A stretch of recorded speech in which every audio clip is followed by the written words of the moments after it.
Hello, I am Morgan Dunton, and I welcome you to At the Beginning, Exploring Maine's updated English Language Arts standards. Here is where we begin the journey to better understand the updated ELA standards. You will be prompted to pause the video a couple of times to provide you an opportunity to study and discuss with colleagues the prompts suggested. If you are studying alone, you may want to start a study journal to record your responses. Now, as we do this, keep in mind that the standards are a matter of rule, meaning they are in law, so we must follow a strict process to make any change. What follows reflects the beginning steps in a lengthy process. The process to update the standards began during the winter of 2019. A steering committee reviewed every ELA standard for the strengths of the standard, problems or weaknesses within the standard. They considered the opportunity to make improvements to the standard, and they evaluated threats to the effective implementation of the standard. The committee then compiled a short list of recommendations for the writing teams to follow when reviewing and revising the ELA standards, formerly known as the Common Core State Standards for ELA. What follows are some of those recommendations.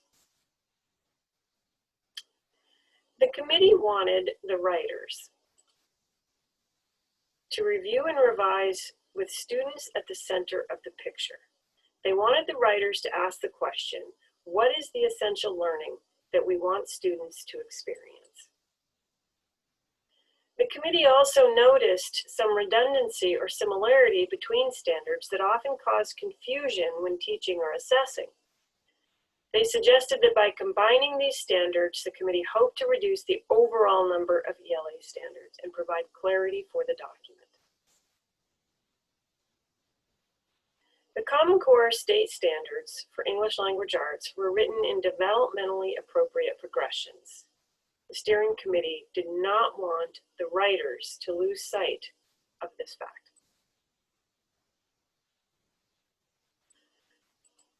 The Guidance Committee also felt that one oversight of the Common Core State Standards for ELA is that they, written in 2009, do not reflect the prolific use of technology and digital tools in contemporary classrooms.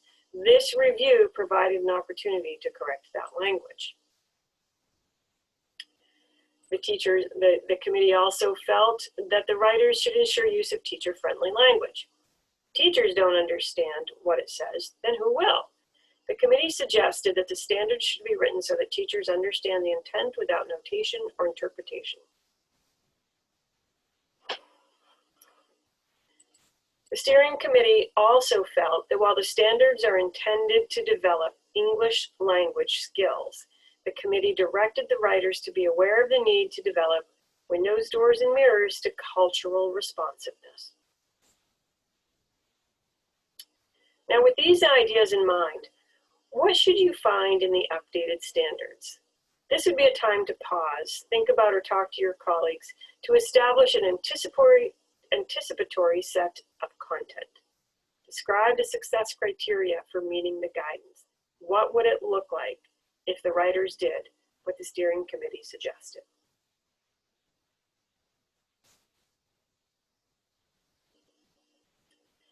Implementation of these updated standards should not be a heavy lift, as there are new standards.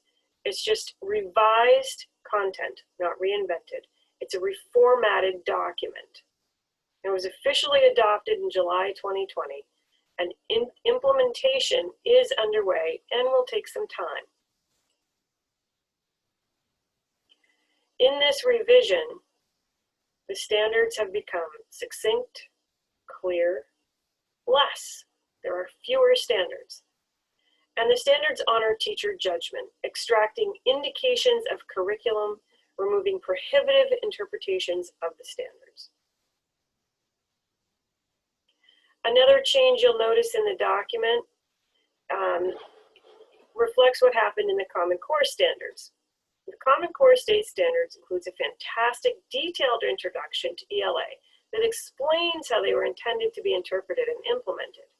This document, however, has been largely ignored in the last 10 years. So the critical information has been moved to a prominent position. There is a new succinct and brief introduction to the ELA standards, and then each strand has its own introduction called a preamble.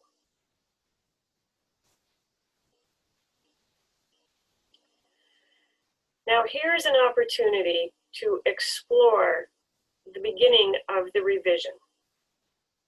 Go to the Ela Intro and Preambles, where we take all of that introductory material and put them into one document. Highlight what is familiar, consistent with your current practice or beliefs, and underline anything that contradicts your practices or beliefs or is just completely absent from your current practice. Pause the video now, take some time to do this.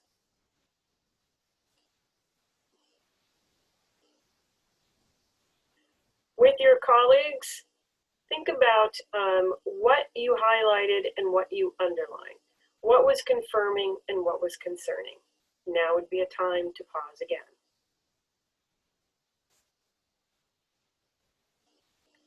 Here's where the journey has begun. Our next destination is a closer look at the anchor standards.